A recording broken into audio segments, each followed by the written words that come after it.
Le TAS, le tribunal arbitral sportif, déboute le régime algérien, pas l'Algérie. Il a rejeté la demande de la Fédération algérienne de football de suspendre en urgence la décision de la commission d'appel de la Confédération africaine de football dans le cas de considérer le RS Berkane comme vainqueur contre l'USM Alger en demi-finale de la Coupe de la CAF parce que les autorités algériennes ont empêché l'équipe marocaine de jouer avec son équipement. Ils lui ont confisqué son équipement, ses maillots notamment, à l'aéroport d'Alger. Ça, c'est une première décision du TAS. Maintenant, pour examiner la demande dans sa globalité concernant la décision de la CAF, le TAS a demandé un complément d'information à la CAF. Et elle a fixé la date du 3 mai pour recevoir ce complément d'information.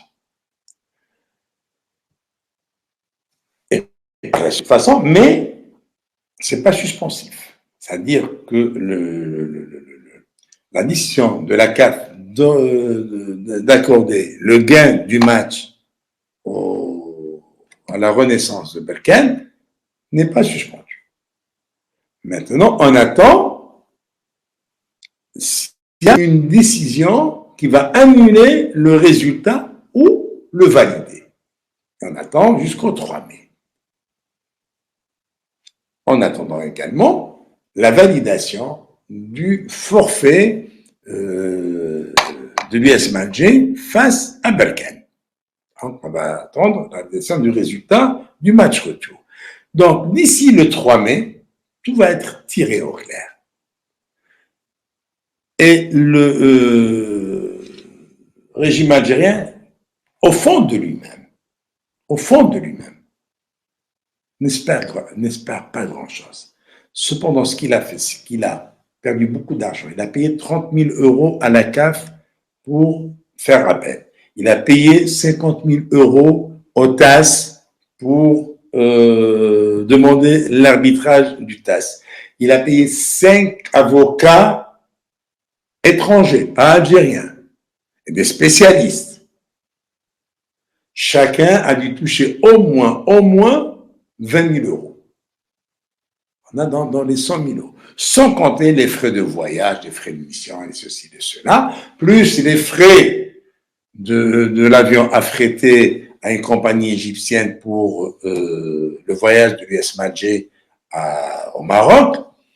Et voilà, on a perdu au moins un demi-million, si ce n'est pas plus, de dollars jetés par les fenêtres et qui auraient pu servir à acheter du lait, par exemple, parce que le peuple algérien continue à faire la queue pour le lait. Hein, c'est des longues files d'attente pour acheter un sachet de lait. Voilà.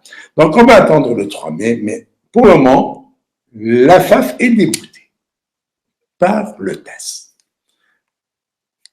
Et on passe maintenant au sujet du rat de Londres. Ce rat qui est en liberté provisoire sous contrôle judiciaire. Ce sera après le jingle.